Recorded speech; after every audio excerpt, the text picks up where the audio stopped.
Well, good morning.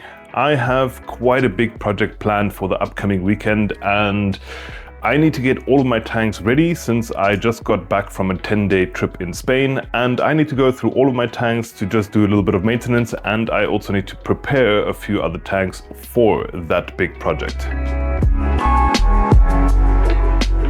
Hey everyone, welcome back to the channel, and you might be asking to yourself, what is that big project that I have plans for? And I'm glad that you asked. I am going to rescape my 3-foot tank behind me. The scape in the 3-foot tank here should have just been a temporary thing. I set it up just for a handful of fish that I actually adopted from a very good friend of mine. But as I mentioned, more than a year later, this tank is still up and running. I did do quite a lot to this tank, but we will get back to it later on in the video. Now, as I mentioned, I was on a 10-day holiday, and I will be quite honest, I didn't really do much in terms of maintenance on all of my tanks before I actually left. So a few of my tanks do need a little bit of TLC. Some of my tanks need it more than others. And I thought to myself, I'll just take you along, give you a little bit of an update on each one of my tanks and all of the fish, and also tell you why I'm going to be doing what I'm going to be doing. But I would say let's actually get started with the first tank. So the first tank on the list is the one right next to me here. This is a hospital tank that I set up for my lavender Betta. He unfortunately a few weeks ago got quite a bad case of fin rot. He's doing so much better now after I actually put him into the hospital tank here. In this tank I was just able to properly medicate him and also properly feed him, look after him much better than I could have in his old tank, and well, he's doing so much better. There's also a tiny smidge of new fin growth, but for his fins to fully grow back is still going to take quite a bit of time. Now, there's not really much to do in this tank here. There's a bit of mulm and a bit of detritus in the far left corner here where there's hardly any flow. I'm just going to suck all of that out, give the tank a little bit of a water change, and then this one is going to be done.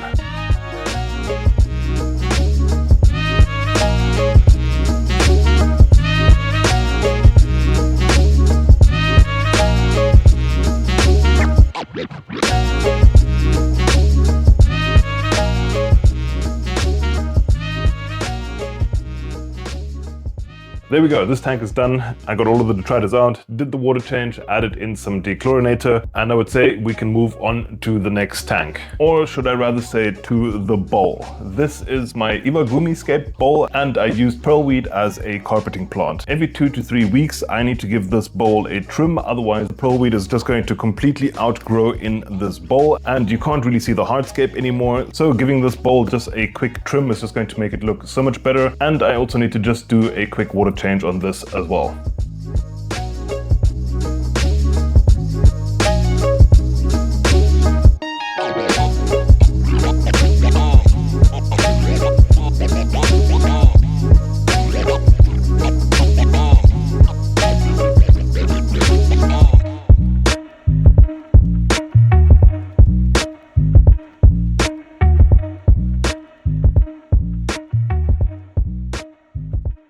Okay, the bowl is all done, and I absolutely love once the pearlweed is all trimmed back again. It is just such a simple little setup and I absolutely love the look of it. I did not fill the bowl up completely yet because I do want to add in a few shrimp into this bowl. They are in a different tank, which we are going to get to next. In that tank I also have quite a bit of pearlweed and maybe a little bit too much pearlweed inside. Here, as you can see, or rather as you can't see, there's just so much pearlweed that has grown in this tank here, and it is completely covered with red root floaters at the top as well, so there's hardly any light that actually even reaches anywhere throughout the tank. But I have quite a few orange Neocaridina shrimp in here. I want to get all of them out of this tank and I want to put them all into the bowl. I want to break this tank down completely and have a clean slate for a new scape at some point. And I'm not going to be keeping any of the red root floaters or any of the pearlweed. I have more than enough red root floaters over all of my tanks. And well, if I need more pearlweed, then I can just go to the bowl and just trim a bit off there. Even though I think I'm not going to be using pearlweed in any of my setups except for the bowl. But I'm going to try and just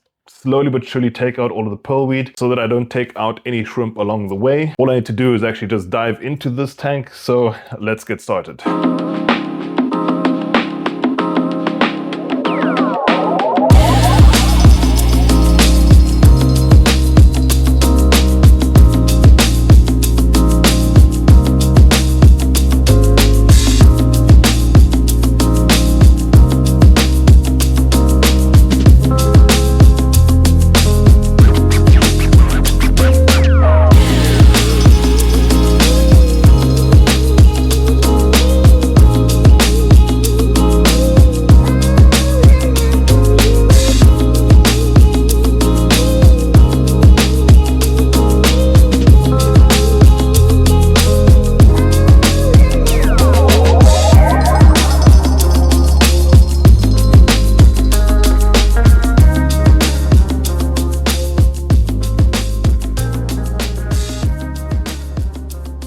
the shrimp out of the tank, and as I mentioned, I am going to be adding them to the Iwagumi bowl. So I'm going to drip acclimate them and temperature acclimate them to that bowl. So while the shrimp are acclimating, I am going to clean up the tank behind me. And there we go, the tank is clean. It's not completely perfect. I'm unfortunately running out of time a little bit. I do need to go to work just now, and the shrimp have been acclimating for quite a bit of time, so we can actually put them into the bowl right now.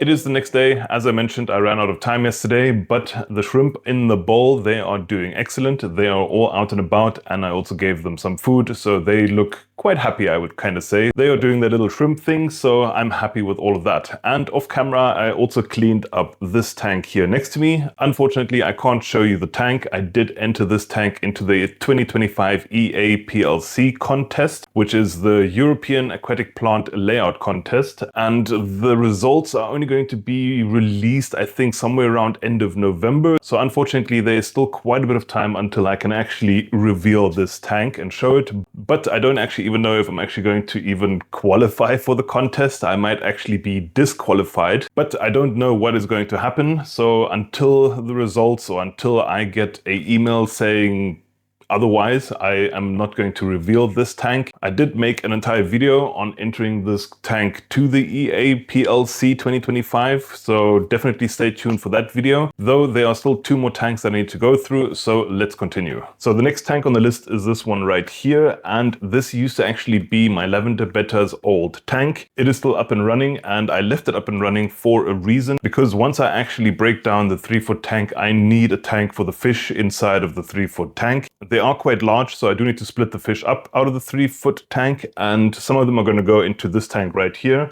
I'm still not exactly sure if I should put them into this tank, but nonetheless, this tank does need a little bit of love. I haven't really cleaned the glass in quite a while, and there's a bit of Vallisneria that has slowly but surely creeped to the front. I just need to remove all of that. There is quite a bit of redwood floaters on this tank as well. I just need to remove some of those because, yeah, it's quite dark in this tank, and it needs a big water change.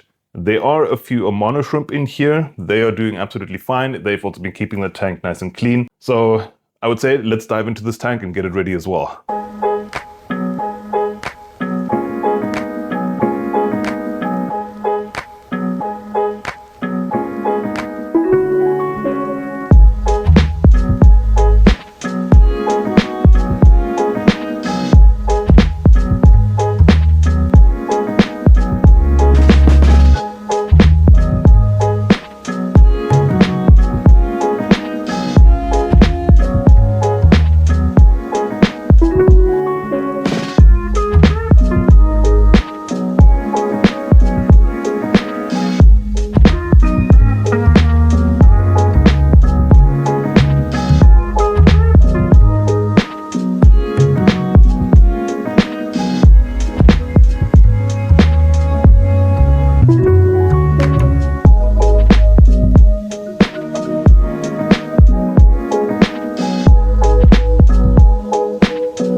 Well, there we go. The next tank is done. It looks so much better. Wasn't really that much work, as I said. Just a big water change, cleaning the glass, removing a bunch of redwood floaters. There's just so much more light actually getting throughout the tank now with all of the redwood floaters gone. I did add a few more just to suck up any sort of nutrients that might still be given off. They do an excellent job at that. And well, the Vallisneria leaves, they have grown extremely long. I did remove quite a bit of Vallisneria, but well, I absolutely love Vallisneria.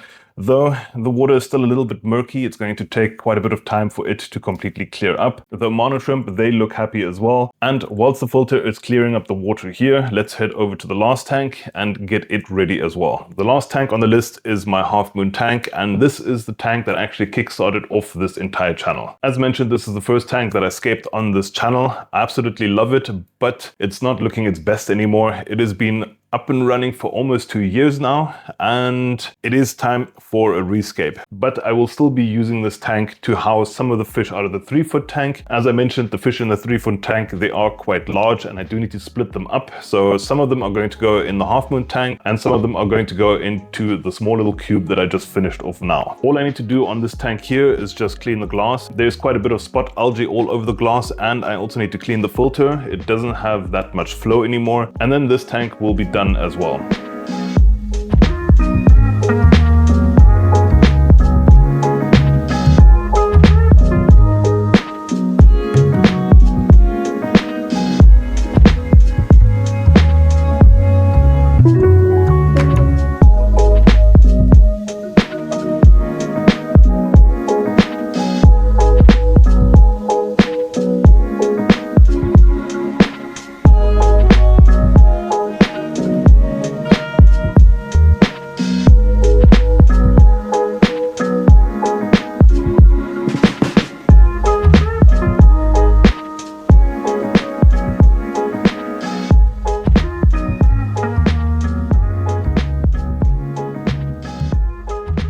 The Half Moon tank is done as well. I cleaned the filter, I cleaned the glass, and I did a big water change, but I do want to change things up in this tank at some point. I really do love the scape, but unfortunately I've been battling blackbeard algae in this tank for months now, and it doesn't seem to be going away, so I just want to do a complete restart on this tank at some point. Though I've been preparing the fish room obviously for an even bigger project, which is the 3-foot tank, and I'm extremely excited for that. I've visualized the scape in my head on this tank for months and months and months now, and I've slowly but surely just been preparing everything to get everything ready to actually rescape this tank. For those of you who haven't watched any of the previous videos, I have been trying to set up this tank as cheaply as possible to show you that setting up a big tank like this does not need to be expensive, and that you don't need to spend thousands of dollars or euros to have a good looking big tank. Now, I will go into more detail on the whole financial aspect of this tank in the next video when we actually start breaking this down and actually start the rescape. But to just give you a quick recap on this tank, I got the tank and the cupboard completely for free.